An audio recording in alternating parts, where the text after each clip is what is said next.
1 वर्ष की छोटी बच्ची जब लगातार रोई जा रही थी और जब वो चुप नहीं हो रही थी, तो मकान मालिक ने जब ऊपर जाकर देखा तो उसकी माँ एक गैर मर्द के साथ थी। और फिर जब मकान मालिक ने इसके पति सौरव राजपूत को कॉल किया, तो यही पत्नी मुस्कान ने किस तरह से प्लानिंग करके अपने प्रेमी के साथ मिलकर अपने पति को मारकर उसकी लाश को ड्रम में सीमेंट में पैक कर भाग गई, और जिसका खामियाजा आज 5 वर्ष की उस मासूम बच्ची को।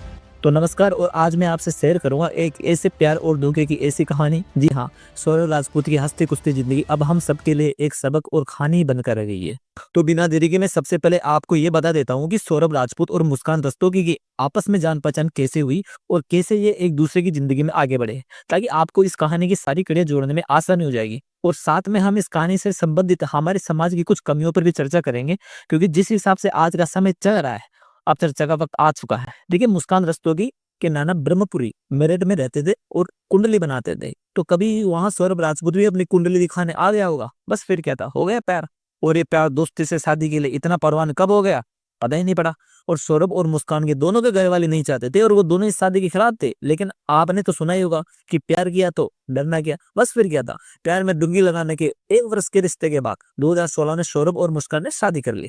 और फिर शादी के बाद सौरभ राजपूत की लंदन में मर्चेंट नेवी की जॉब लग गई।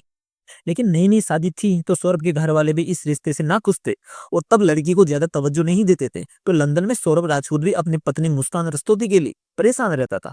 तो आखिरकार सौरभ लंदन में 1.5 वर्ष मर्चेंट नेवी की जॉब छोड़कर वापस इंडिया अपने शहर मेरठ आ गया। अब भागकर शादी करने के कारण घर वालों ने बेदखल कर दिया, तो अब गाँव या घर का रास्ता उस समय सौरभ के लिए बंद हो गया था।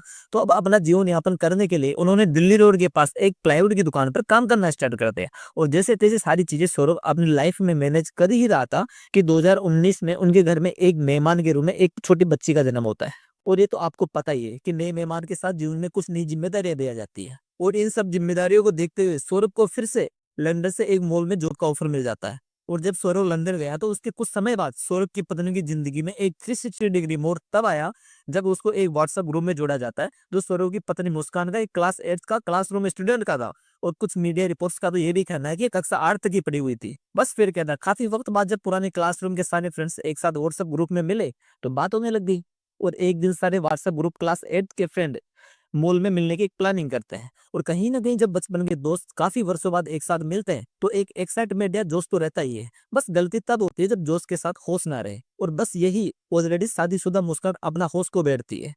और इसकी मुलाकात होती है साहिल से। और इस मुलाकात में मुस्कान को पता पड़ता है कि साहिल भी उसके पास ही ब्रह्मपुरी में ही रहता है। और यहाँ पर आपको अच्छे से समझ आ गया होगा कि किसी भी रिश्ते में तीसरे शख्स की एंट्री तभी ही होती है जब आपके रिश्ते में किसी एक तरफा विश्वास की कमी होती है। हाँ, वो अलग बात है कि जब आप अपनी जिंदगी का फैसला खुद नहीं ले पाते हो तो तीसरा कोई शख्स बीच में सरपंच बनकर इंटरफेयर करने की कोशिश करता है। लेकिन वो भी तभी ही घुस सकता है जब आप खुद उसको अपनी लाइफ में घुसने और मनमर्जी करने की इजाजत देते हो। और अगर सब कुछ जानने के बाद भी अगर किसी रिश्ते में इंटरफेयर कर तुड़वाने या कहीं जुड़वाने में किसी ऐसे थर्ड पर्सन का इंटरफेयर है या फिर रोल है, तो फिर जरूर इनका कोई आपसी लालच होता है, जो कुछ भी हो सकता है। और यहाँ सौरभ राजपूत की जिंदगी में जो भी लालच के रूप में बनकर आया था वो था साहिल शुक्ला। लेकिन काफी लोगों के माइंड में एक डाउट रहता है कि जो मुस्कान अपने पति की नहीं बन पाई, वहां साहिल शुक्ला ने कैसे समझ लिया था कि ये मेरी बन जाएगी। क्योंकि जिस आदमी ने उसके लिए अपने घर परिवार रिश्तेदारों तक से लड़ गया था, लंदन में अपनी मर्चेंट नेवी की जॉब तक कुर्बान कर दी थी, और उस लड़की ने उन सबको भूलकर दूसरे आदमी का हाथ पकड़ लिया। लेकिन कहते हैं ना कि प्यार अंधा होता है। और जब इंसान की विवेक रूपी आंखें खुली रहने के बाद भी वो अंधा होकर चलता है तो एक दिन उसका गिरना तय है। मुझे लगता था कि अगर मैं साहिल के साथ रिश्ता बढ़ा भी लूं तो सौरभ को तो मैं पता नहीं पड़ने दूंगी, और लोग तो वही मानेंगे जो मैं कहूंगी, क्योंकि मैं तो हमेशा ही सही थी। लेकिन आपको पता है कि ताली कभी एक हाथ से नहीं बजती है, इसके लिए 2 हाथ का होना जरूरी होता है। और वो दूसरा हाथ कौन था, ये तब पता चलता जब 1 वर्ष की बच्ची लगातार रोई जा रही थी और जब आखिर में उसे चुप कराने के लिए मकान मालिक कमरे में जाकर देखता है तो साहिल था। लेकिन अगर इस केस में मकान मालिक नहीं होता तो ये केस उजागर नहीं होता। मकान मालिक को शादीशुदा महिला का किसी गैर मर्द के साथ इस तरह पाया जाना उसे बहुत बुरा लगा। और उन्होंने मुस्कान के पति सौरभ राजपूत को कॉल किया कि भाई बच्ची रोए जा रही है और मुस्कान यहाँ रंग रेलियां मना रही है। और जब ऐसी घटना किसी भी इंसान के साथ घटती है तो यहाँ उसे दुनिया की हर चोट से ज्यादा दर्द होता है। और ऑलरेडी घर वालों के खिलाफ जाकर सौरभ ने शादी की थी तो कहीं न कहीं उसे अपनी सोसाइटी में इज़्ज़त की चिंता करते हुए मुस्कान से फिर बात करने की कोशिश की। तो पत्नी मुस्कान ने सौरभ को भरोसा दिलाया कि अब आगे से ये गलती दोबारा नहीं होगी। हालाँकि ये सब कुछ होने के बाद भी सौरभ ने हमें समझदारी दिखाते हुए मुस्कान को समझाने के बाद कसम दिलाई कि वो दोबारा से फिर से ऐसा नहीं करेगी। हालाँकि ये सब रायता फैलाने में मुस्कान के प्रेमी साहिल के पास अभी मौका था कि वक्त के रहते वो अपना रायता समेट ले। क्योंकि अगर ऑलरेडी शादीशुदा सौरभ राजपूत की जिंदगी में अगर साहिल इंटरफेयर कर रहा था या घुस रहा था, तो आने वाली बर्बादी में अगला नंबर साहिल का भी है। बस फिर क्या था, होगी इनकी बर्बादी की शुरुआत।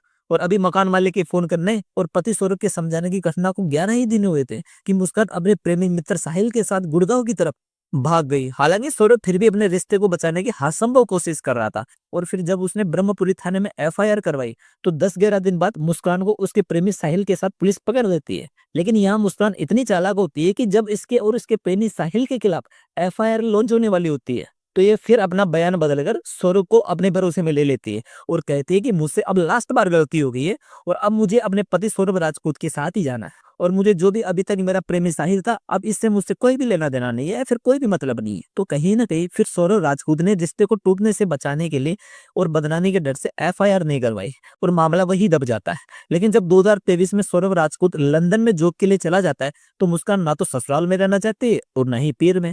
कहते हैं कि मुस्कान को आजादी पसंद थी और ये वही आजादी है जो वेस्टर्न कल्चर से हमारे बच्चों में आ रही है। अब आप समझ सकते हो कि मैं क्या कहना चाहता हूँ। और ये आजादी उसकी यही थी कि साहिल कभी भी आ जा सकता है। और यहाँ हैरानी की बात तो यह है कि मुस्कान उसके प्रेमी साहिल को इस कदर बेवकूफ बनाकर अपने इन्फ्लुएंस में ले रखी थी कि उसने स्नैपचैट पर एक साहिल के भाई, उसकी बहन और उसकी माँ, जो कि 18 वर्ष पहले दुनिया छोड़कर जा चुकी है, उन तीनों की एक आईडी बना रखी थी। और साहिल की माँ के नाम की आईडी से साहिल को ये मैसेज करती थी कि साहिल, तुम्हारा और मुस्कान का जो रिश्ता है वो बहुत ही शानदार है और तुम दोनों की जोड़ी आसमान में बनी है और इसके लिए तुम दोनों को एक होना पड़ेगा और मुस्कान के पति सौरभ को रास्ते से हटाना पड़ेगा। इस प्रकार स्नैपचैट पर साहिल की माँ, बहन और भाई के नाम की आईडी से प्रेमी साहिल को मुस्कान अपने फेवर में लेने की पूरी कोशिश करती रहती है। मतलब ये बंदा साहिल मुस्कान के प्यार में इस कदर पागल बन चुका था कि इसको ये तक एहसास नहीं हुआ कि 18 वर्ष पहले दुनिया से जा चुकी इसकी माँ भला इससे कैसे बात कर सकती है। और ये कहावत शायद यही के लिए कही गई थी कि प्यार अंधा होता है। तभी साहिल को मुस्कान ने कभी इस ब्रह्मजाल से निकलकर ये समझने का मौका ही नहीं दिया कि भाई कुछ तो अपना दिमाग का काम ले ले। लेकिन साहिल के अंधविश्वास के साथ साथ कहीं ना कहीं मुस्कान ने भी अपनी छवि साफ सुथरी बना रखी थी। तभी तो उसने डायरेक्ट अपने पति को रास्ते से हटाने के लिए साहिल को बोलने की बजाय साहिल की माँ की आईडी से उसको मैनिपुलेट करके उसे ऐसा करने को मजबूर करवाया। और इस प्रकार मुस्कान ने साहिल के साथ स्नैपचैट आईडी पर 25 फरवरी सौरभ राजपूत के जीवन की आखिरी डेट इन्होंने सेलेक्ट कर ली। और अगर आप यहाँ पर गौर करोगे तो एक इंसान सौरभ राजपूत सही में जेंटलमैन इंसान था, जो लड़की के साथ और प्यार के लिए अपने घर वालों से लड़ गया, लंदन में जॉब छोड़कर एक प्लाईवुड की दुकान पर काम करने लग गया। मतलब बंदा अपने रिश्ते को बचाए रखने के लिए सेक्रीफाइस पर सेक्रीफाइस किए जा रहा है। और एक पत्नी जो मुस्कान इतनी निर्दयी कैसे हो सकती है कि जहां एक सौरभ जैसा इंसान सब कुछ ठीक करने में अपनी जीजा लगा रखा है और वही दूसरी तरफ उसकी पत्नी उसी इंसान के खिलाफ षड्यंत्र और बदनामी सब कुछ की जा रही है। हालांकि मकान मालिक के रंगे हाथों पकड़ने के बाद सौरभ ने इसको समझाया था, कसमें दिलाई थी, लेकिन मुस्कान का इस पर रत्ती भर भी फर्क नहीं पड़ा और 11 दिन बाद ये फिर से अपने प्रेमी साहिल के साथ भाग गई थी। हालांकि तब सौरभ ने सोचा भी था कि ये नहीं रुकने वाली है, लेकिन एन मौके पर मुस्कान ने थाने में अपने बयान बदलकर सौरभ को कन्विंस कर लिया था। तब भी अगर ये चाहती तो बिना सौरभ राजपूत को नुकसान पहुंचाए अपनी जिंदगी जी सकती थी। ज्यादा से ज्यादा सौरभ राजपूत को समाज के ताने सुनने को मिलते कि देख, जिस लड़की के लिए तू घर वालों के खिलाफ होकर सही के लिए जिस लड़की के साथ खड़ा था, तो फिर जब वो लड़की इतनी सही थी तो फिर क्यों भाग गई किसी दूसरे के साथ। तो सौरभ कहीं ना कहीं इसी बदनामी के डर से बहुत सारे सेक्रीफाइस पे सेक्रीफाइस किए जा रहा था। और सौरभ को अच्छे से पता था कि जब कोई इंसान किसी रिश्ते में जुड़ता है तो गलतियों से उस रिश्ते को तोड़ा नहीं जाता है, बल्कि समझदारी से उसको झुककर या फिर प्यार से बचाया भी जा सकता है। लेकिन मुस्कान को ना तो सौरभ के सच्चे प्यार का रास्ता पसंद आया और न ही उसके तलाक लेकर अपनी जिंदगी अपने हिसाब से जीने का रास्ता। उसको तो बस कैसे भी सौरभ राजपूत की जान लेनी थी। और इसकी डेट स्नैपचैट पर प्रेमी साहिल के साथ उसने 25 फरवरी फिक्स कर रखी थी, क्योंकि 25 अप्रैल को मुस्कान का जन्मदिन था और 2023 में सौरभ लंदन गया था, तो उसका 2 साल का वीजा खत्म हो रहा था। तो वीजा को रिन्यूअल करवाने के लिए 24 फरवरी को इंडिया मुस्कान के पास वापस आ गया। और इसके 2 दिन पहले मुस्कान ने 22 फरवरी को डॉक्टर से नींद न आने की बात कहकर नींद की गोलियां खरीद ली थी, जिसको वो 25 फरवरी को अपने जन्मदिन के दिन खाने में मिलाकर सौरभ को खिलाने वाली थी। लेकिन 25 फरवरी को पत्नी का जन्मदिन था, तो बार बार गए होंगे तो उसने कुछ खा लिया हुआ, तो उसने घर आने के बाद खाना खाने के लिए मना कर दिया। तो 25 फरवरी को इनको सफलता नहीं मिल पाई और 26, 27 और फिर आते 28 फरवरी।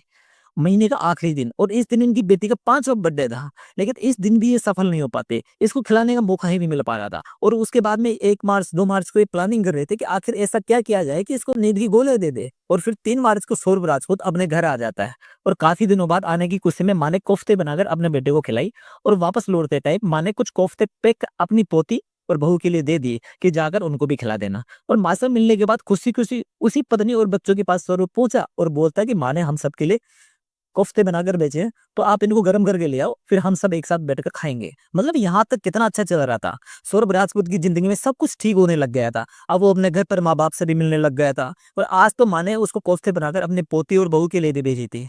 लेकिन दोस्तों, हर चांदनी रात के बाद एक अंधेरा जरूर आता है, और बस इसी तो मौके की तलाश में मुस्कान कितने दिनों से इंतजार कर रही थी, और मौका पाकर उसने आखिर अपना असली रंग दिखाई दिया। और जो कोफ्ते वो गर्म करने की थी, उसमें उसने नींद की गोली मिला दी।